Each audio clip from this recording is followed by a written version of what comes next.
Hello students. पिछले lecture में हमने पढ़ा था त्वरक त्वरक का अर्थ। तो त्वरक का अर्थ क्या है, थोड़ा सा रिपीट करते हैं कि आय में होने वाले परिवर्तन के फलस्वरूप विशुद्ध निवेश में होने वाले परिवर्तन के अनुपात को त्वरक कहा जाता है। तो उसका सूत्र मैंने आपको बताया था, v त्वरक को लिखा जाता है v से, v is equal to delta I बटे डेल्टा वाई, यानी आय में परिवर्तन होने के फलस्वरूप निवेश में होने वाले परिवर्तन के अनुपात को त्वरक कहा जाता है बी। तो स्टूडेंट, मैंने आपको पहले भी बताया था कि इसकी परिभाषा अलग अलग अर्थशास्त्रियों ने अलग अलग दी है। जैसे किसी ने तो कहा है कि आय में परिवर्तन होने के फलस्वरूप निवेश में, किसी ने कहा है कि उत्पादन में होने वाले परिवर्तन के फलस्वरूप निवेश में होने वाला परिवर्तन।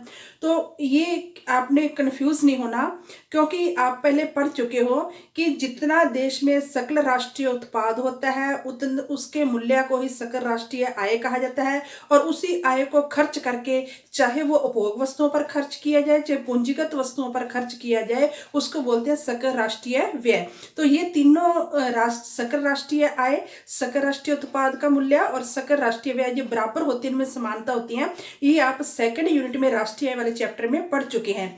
तो क्योंकि सिंपल सा एग्जांपल है कि देश में जितना उत्पादन होगा उसको बेचकर इनकम होगी, उतनी ही इनकम होगी, और उस इनकम को या तो उपभोग पर खर्च किया जाएगा या निवेश किया जाएगा, बचाया जाएगा और उसको निवेश किया जाएगा। क्योंकि y is equal to C plus I, या तो उसका उपभोग कर लिया जाता है या बचा लिया जाता है। जो बचा हुआ भाग है उनको निवेश यानी पूंजीगत वस्तुओं पर खर्च किया जाता है। तो चाहे उपभोग वस्तुओं पर खर्च करें हम, चाहे पूंजीगत वस्तुओं को, उनके जोड़ को सकल राष्ट्रीय व्यय कहा जाता है। तो सकल राष्ट्रीय आय, सकल राष्ट्रीय उत्पाद और सकल राष्ट्रीय व्यय जो होता है बराबर होता है। तो इन्हीं तीनों शब्दों को लेकर किसी ने तो कह दिया कि राष्ट्रीय आय में, या सिंपल कह लो आय में होने वाले परिवर्तन के फलस्वरूप निवेश में, ये तो हिक्स ने कहा था। हिक्स ने तो कहा कि आय में परिवर्तन, और सैमुअल्सन ने क्या कहा, उपभोग। अभी मैंने आपको बताया जितनी आय होगी उसी के बराबर उपभोग होगा, चाहे वो उपभोग वस्तुओं का चाहे पूंजीगत वस्तुओं का। तो किसी ने कहा कि उत्पादन में होने वाले परिवर्तन के फलस्वरूप निवेश में होने वाले परिवर्तन के अनुपात का त्वरक कहते हैं, और किसी ने कहा कि आय में होने वाले परिवर्तन के फलस्वरूप निवेश में होने वाले परिवर्तन के अनुपात को त्वरक कहते हैं। तो ये तो हमने पिछला रिवाइज किया है। अब त्वरक की जो प्रक्रिया, त्वरक कैसे काम करता है, त्वरक का जो मूल्य है वो किस पर निर्भर करता है, दो तत्वों पर निर्भर करता है।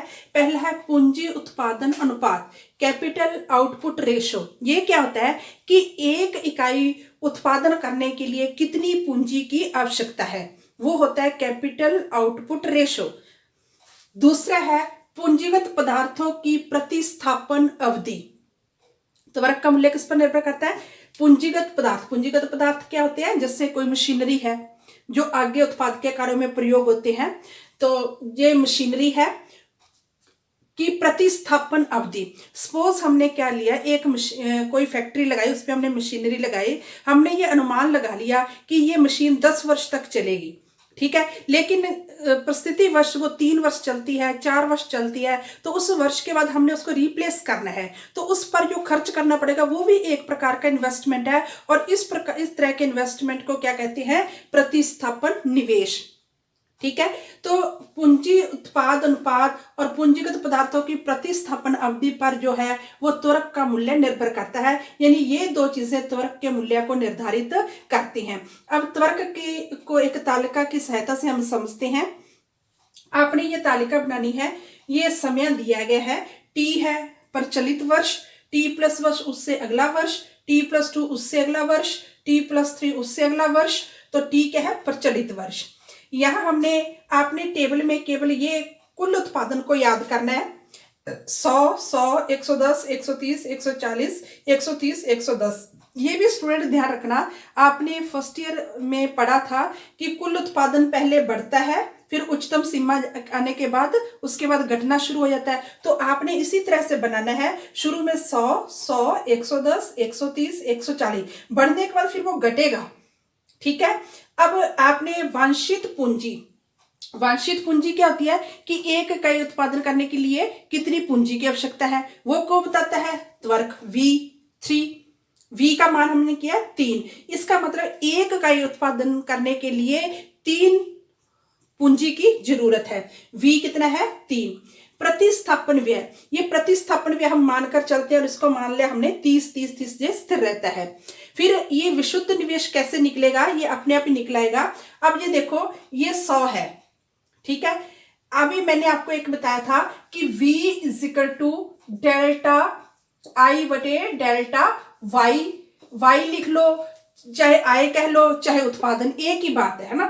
B कितना हमारा 3, V का मान कितना लिखा 3 equal to delta I, delta Y कितना, डेल्टा Y में कितना चेंज आया, यहाँ तो शून्य आ गया, यहाँ कितना चेंज आया शून्य, तो शून्य को इससे गुना करेंगे तो ये डेल्टा I कितना आ गया 3 इंटू 0 कितना आ गया 0, तो यहाँ भी 0 आ गया।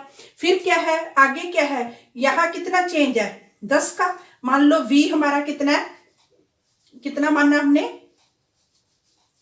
V equal to delta I बटे डेल्टा Y, V कितना मानना है 3, पूंजी वार्षिक पूंजी कितनी है V कितना लिखा है 3।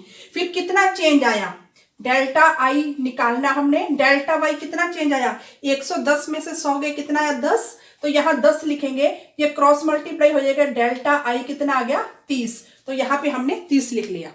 फिर यहाँ देखो कितना चेंज आया, 20 का चेंज आया, 20 को 3 से मल्टीप्लाई करना 60। फिर यहाँ कितना चेंज आया है, यहाँ कितना हुआ है माइनस 140 से 130 हो गया, -10 को 3 से गुना करोगे -30। यहाँ कितना चेंज आया 130 से 110, -20 का, -20 को 3 से मल्टीप्लाई किया -60। तो ये चीज आपको समझ आ गई।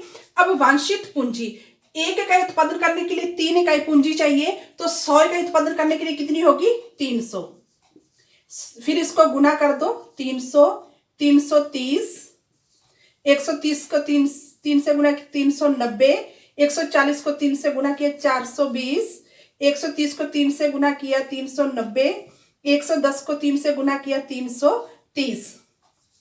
अब क्या है कुल निवेश, कुल निवेश में एक तो हमने प्रतिस्थापन निवेश किया कि वैसी मशीनरी अगर हम रिप्लेस करते हैं, कारणवश वो कहीं कारणवश वो खराब हो जाती है, तो उसी मशीनरी को इस अवधि के दौरान अगर रिप्लेस करना पड़े तो हमें कितना खर्च आएगा, ये हमने 30 माना था। ये विशुद्ध प्रेरित निवेश है जो आय से प्रेरित होकर हमने इन्वेस्टमेंट किया था।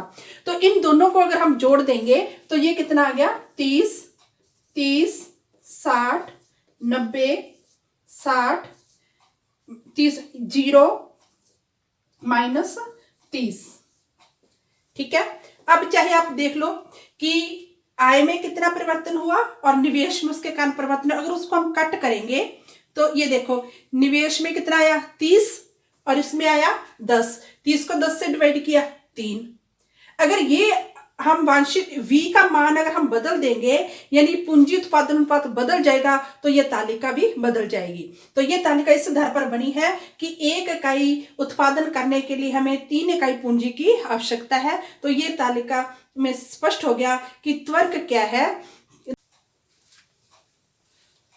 तो इस तालिका से स्पष्ट हो गया कि आय में होने वाले परिवर्तन के फलस्वरूप निवेश में होने वाले परिवर्तन के अनुपात को त्वरक कहा जाता है। तो V क्या है पूंजी उत्पादन अनुपात या इसको त्वरक कह लो। अगर पूंजी उत्पादन अनुपात या त्वरक का मूल्य बढ़ जाता है, या ये कह लो अगर पूंजी उत्पादन अनुपात बढ़ जाता है तो त्वरक का मूल्य भी बढ़ जाएगा, पूंजी उत्पादन अनुपात कम होता है तो त्वरक का मूल्य भी कम हो जाएगा। Thanks students.